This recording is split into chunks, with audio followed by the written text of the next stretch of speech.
What if I told you the Great Pyramid of Giza wasn't built as a tomb? For centuries, we've been taught they were silent graves for pharaohs. An answer so simple, it feels incomplete. But recent acoustic research has uncovered something extraordinary. A secret hidden in plain sight, or rather, in plain sound. The pyramids are singing. They possess a secret frequency. A sound that resonates with the earth itself.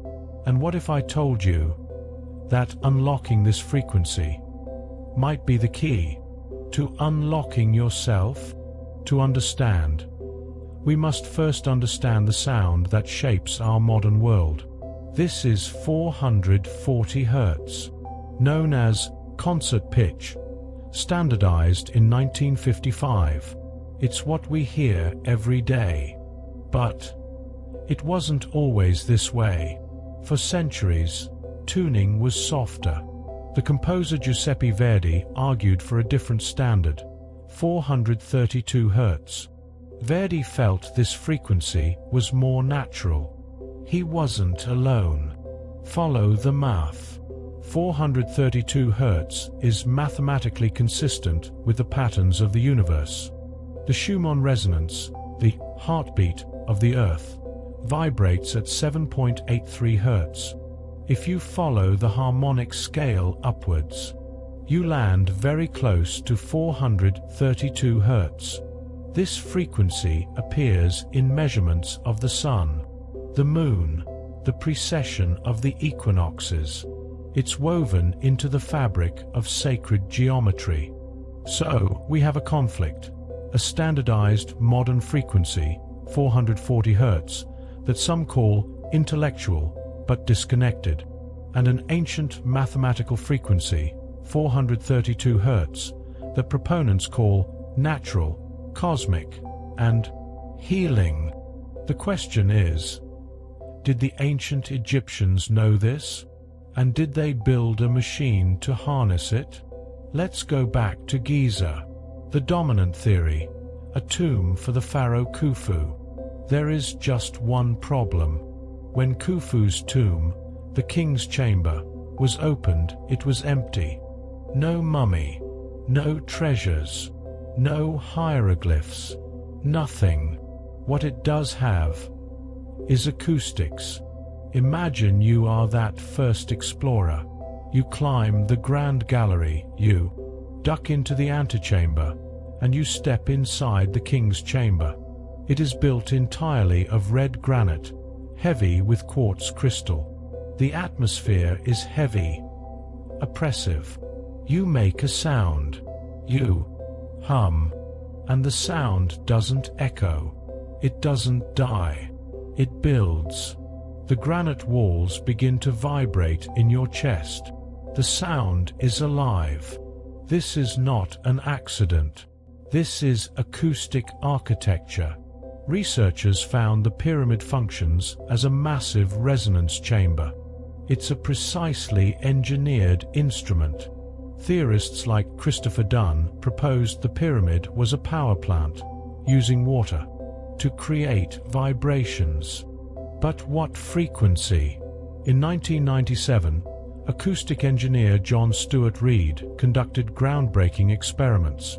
He used the science of cymatics, making sound visible. Inside the king's chamber, Reid found the chamber rejects most frequencies, but certain node frequencies are amplified dramatically. The fundamental frequency that the chamber, the coffer, and the pyramid itself seem to lock onto?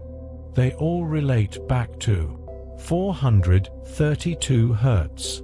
The Egyptians didn't just build a room. They built a frequency filter. Of course, mainstream Egyptology dismisses this. They argue the chamber's dimensions are simply a byproduct of their measurement system, the royal cubit. They insist the acoustic properties are purely coincidental. But coincidence becomes a very hard pill to swallow when you look at the evidence. What if the tomb theory and the power plant theory are not mutually exclusive? What if theorists like Christopher Dunn, the engineer, and John Stuart Reid, the acoustician, were both right. What if the pyramid was a power plant? A machine designed to draw energy from the Earth's subtle vibrations and convert it into pure, amplified sonic energy at 432 Hz. The evidence for intelligent acoustic architecture is undeniable. But why? Why build a monolithic machine to create a single, powerful sound? The answer may not be in the stone, but in ourselves. This is where science and spirituality merge. Our brains operate on frequencies. When we are stressed, beta waves, our minds are fast. When we are calm, creative, or meditative, alpha and theta waves, our minds are slow, open, receptive. And this is the power of 432 Hz pyramid resonance. Music tuned to 432 Hz has been studied for its profound effects. It is shown to reduce heart rate, lower blood pressure, and synchronize the brain's hemispheres. It is, quite literally, a healing frequency. Now, look back at the King's Chamber. You have a box, built of piezoelectric quartz granite, amplifying a frequency that matches the Earth's vibration, which in turn matches the human brain state of deep meditation. This wasn't a tomb for one dead pharaoh. What if it was a throne for a living initiate? A place where a priest, a shaman, or perhaps the pharaoh himself would lie in the granite coffer. They would expose themselves to the pure, physical 432 Hz vibration. The sound would saturate their bones, resonate with the water in their cells, vibrating their very DNA. In that chamber, you would no longer hear the frequency. You would become the frequency. Was this the true purpose? An ascension machine?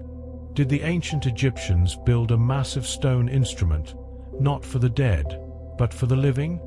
A machine designed to heal the body, quiet the mind, and tune human consciousness to the frequency of the cosmos?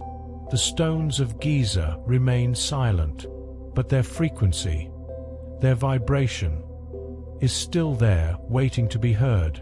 The evidence for healing frequencies in ancient Egypt is compelling. But what do you think?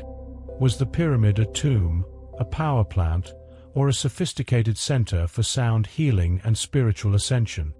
Let us know your theory in the comments. We read all of them. And if you seek more hidden knowledge, if you're ready to question the history we've been told, subscribe and join the journey.